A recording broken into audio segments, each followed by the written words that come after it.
皆さんこんにちは、ミーパーキングです。本日はトヨタの新型ライズハイブリッドをご紹介していきたいと思います。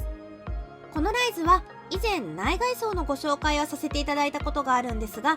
今回は待望のマイナーチェンジということでハイブリッドモデルの追加、仕様が一部変更されたということなので、詳しくその進化ぶりと走りについて詳しく一緒に見ていただけたら嬉しいです。それでは早速スタートです。本日ご紹介するグレードはハイブリッドの G モデルとなります。全長 3995mm、 全幅 1695mm、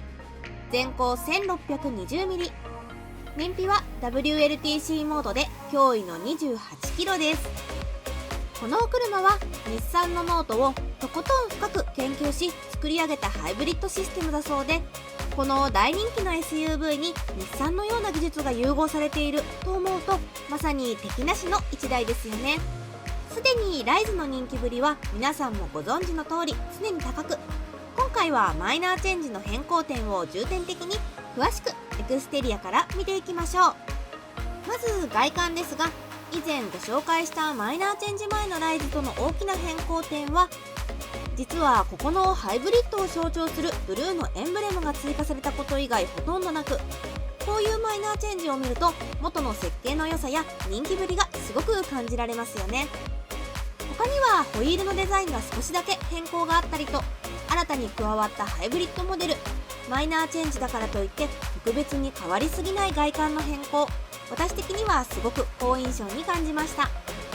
ライトを点灯するとこのように点灯し、左側が最上級モデルの Z で右側が G グレードとなっています。ちなみにハイブリッドのグレードは Z と G の2種類からの選択のみになっていて、こういう選びやすいグレード展開もすごく分かりやすいですよね。今回のハイブリッドモデルではヘッドライト延長機能という降りてからも少しの間ライトが光り暗い夜道を照らしてくれる機能もついていて、これは便利ですしおしゃれですよね。それでは次に気になる内装を見ていきましょう。内装はこのような感じでブラックを基調としたオフロード感強めのとてもかっこいいデザインとなっています。エンジンスタートスイッチがブルーなのはもちろんのこと、電動パーキングブレーキにオートホールドと、この機能を待ってたんだよと思わせてくれるような素晴らしい進化に仕上がっているので、詳しくその内容を見ていきましょう。まず大きな変更点は、今お話しさせていただいた電動パーキングブレーキとオートホールドがハイブリッド車には標準装備となりました。今回のマイナーチェンジを受け、ガソリン車もレバー式から電動パーキングブレーキに変更させると思いきや、ガソリン車は先代同様レバー式が採用され、外装に大きな変更点がない分、この差というのはすごく選択に関わってきそうな印象です。またここのレバーが占めていた部分がなくなったことによって、ここにはドリンクホルダーも備わり、またアームレストの容量も増え、これはさらに魅力ポイントですよね。それまではどこにドリンクを置いていたのかというと、エアコンの吹き出し口のこの部分に格納してデザインされていて、今回はそれプラスセンター部分に2本分のドリンクホルダーが追加されたので、これはすごくありがたい改良だなと感じました。また後で走行インプレッションの時にもお話しさせていただくんですが、運転席の右側にはスマートペダルというワンペダルで走行ができるシステムも搭載され、こういう機能がニューモデルにつくということは着実に EV にシフトしているなぁと実感できる部分でもありますよね。それでは次に気になる後席を見ていきましょう。後席はこのような感じでコンパクト SUV と思えないほどのとても広さを感じる、そんな空間となっています。シートに座った感じもとてもよく、足元空間、頭上空間ともに十分スペースがあり、これは快適な印象です。また中央には USB が2口も装備され、ガソリン車含め全車に標準装備と、こういう後席の居住性を重視した設計はすごく好印象だなと感じました。それではマイナーチェンジ後の外装内装の大きな変更点はこのぐらいなので、早速今回の最大の目玉であるハイブリッドシステムを搭載したライズの走行インプレッションをしていきたいと思います。もっと内装外装を詳しく見たいよという方はマイナーチェンジ前のモデルではありますが、ブラックの最上級モデルを詳しくご紹介している動画がありますので、先ほど紹介した変更点以外の雰囲気はこの動画でつかめるかなと思いますので、ぜひ概要欄からチェックをよろしくお願いします。それではまずエンジンスタートスイッチを押してエンジンを始動していきたいと思います。このメーターもハイブリッド専用設計になっていて、左側カラーのディスプレイ、右側はデジタルスピードメーターとなっています。ちなみに左のメインメニューは4種類から選ぶことができ、右側のスピードメーターも表示がとても大きいので見やすい印象です。それでは走り出してみたいと思います。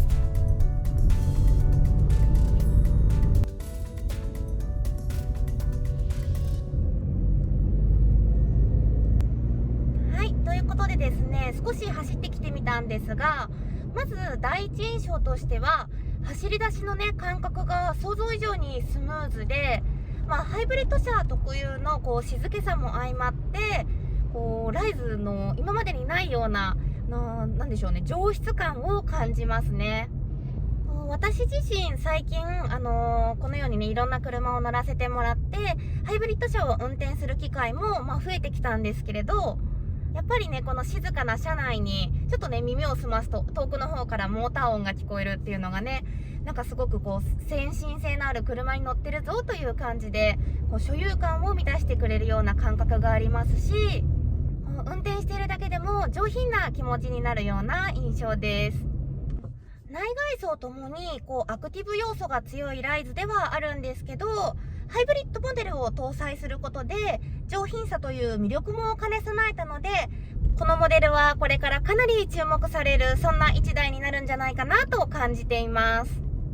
冒頭でもお話しさせてもらったんですが、こちらのライズのハイブリッドシステムは日産のノートが搭載する e パワーを参考に研究がされたそうで、こちらのライズもエンジンは発電用で出力は電気の力と、これからのね EV 時代にぴったりなそんなシステムになっています。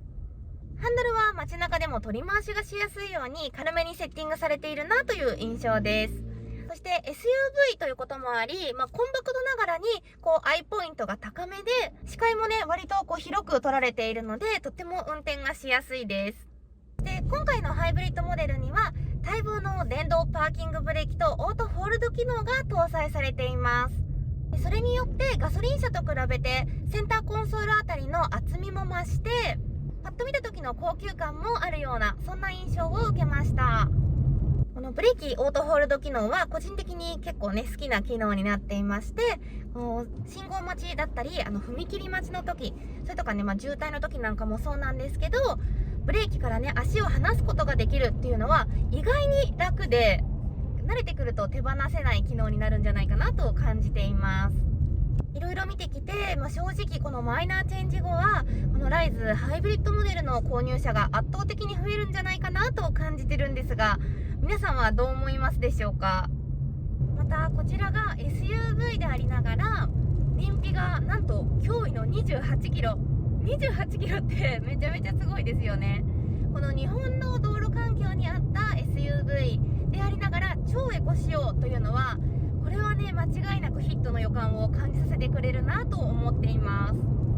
で、ここまで聞いてすごくこのハイブリッド仕様をねすごく褒めていたので、そうなるとねガソリン車の立場がないじゃんって思われた方もいらっしゃるかもしれないんですけど、ライズのハイブリッドは実はコストのバランスもあったようで、実はねちょっと小さめのバッテリーが積まれています。今からねこの運転している音を実際にちょっとね耳を傾けて聞いてもらいたいんですけど、では行きますね。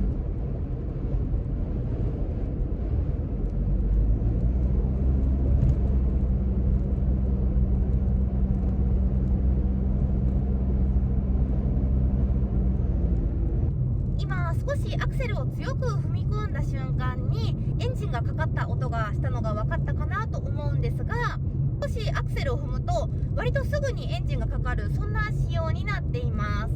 もちろんですね、随所に吸音材を配置するなど、静粛性を確保するような設計ではあると思うんですが、踏み込んだ時に車内に入ってくる音は思ったよりもあるかなという印象で、使用環境によっては思っていたよりもエンジンがかかるシーンが多くて、自分が思っていたハイブリッドとなんだか印象が違うなっていう風に思う方も多くいらっしゃるんじゃないかなと思うので、これはぜひね、試乗をしてから決めてもらいたいなと思います。もちろん大きなバッテリーを積むことによってエンジンがかかる回数を減らすということも可能にはなるんですけど、バッテリーが大きくなることによって車重も上がって価格もね上がってしまうというデメリットもありまして、もともと価格に定評があるライズからすると、このバッテリーの容量選びは相当悩んだところなんじゃないかなと感じています。またハイブリッド車はラゲッジの下にバッテリーが積まれていて、ガソリン車は奥行きがあまりない分、深さで結構ね容量を作っていたのに対して、その分のね容量が減ってしまうので、収納力も少なくなってしまいますし、当たり前なんですけど、ガソリン車の方が価格も安く抑えられていたりなど、ガソリン車の方がいい面もあったりして、ハイブリッド車とガソリン車とそれぞれいいところを持っているっていうのはトヨタ車さんらしくてすごいなと感じました。そして少し話は脱線してしまいますが、このライズのハイブリッドが投入されるタイミングもすごく私は絶妙だなと思っていて、少し前に次世代 EV の車たちが発表されたんですが、どのメーカーさんも続々と EV 車を発表しだしていて、この動画を見てくださっている車好きの皆さんたちも、時代が変わる、エコを意識しなきゃというタイミングで EV らしい走りができ、燃費も良く、また購入しやすい価格に設定されたこのモデルが発売され、この点はさすがトヨタさんは上手だなとも感じたりしました。またマイナーチェンジによる外観の大きな変更点がないことも私にとってはすごく大事な部分だと思っていて、傍から見たらあれはマイナーチェンジ前後と分かる車が大半存在する中で、今回のように外観が大きく変更しない点に関しては、マイナーチェンジ前のオーナーさんにとっても感じのいい発表だったんじゃないかなと個人的には感じました。それでは次にワンペダル走行ができるというスマートペダルに設定をして走ってみたいと思います。今ですね、スマートペダルを設定してアクセルを踏んで走っているんですが、すごいアクセルを離すとこういった感じでガガガッと止まりますね。でこうやって走っていてもちょっとね、低速域だと抵抗を感じると言いますか、強いねブレーキの感覚を感じるので、街中のストップ&ゴーが多いようなそんな時にはすごくいいんじゃないかなと感じます。でこの感覚は正直ね慣れもあると思うんですけど、もしこの減速感を少し滑らかにしたい、マイルドにしたい場合は、ここにハンドルの右側にあるドライブボタンを押すことによって S ペダルに併用してエコモードを使用することができます。そうすると減速の具合をもう少しマイルドにすることができるようです。ということでちょっとね今 S ペダルかつエコモードに設定をしたので、これで少し走ってみたいと思います。ということで走ってみているんですが、先ほどよりやっぱりね多少減速の感じが違いますね。多少マイルドになったかなという感じはあります。エコモードと併用してもそれほどガソリン車にめちゃめちゃ近いというような感覚ではないんですけど、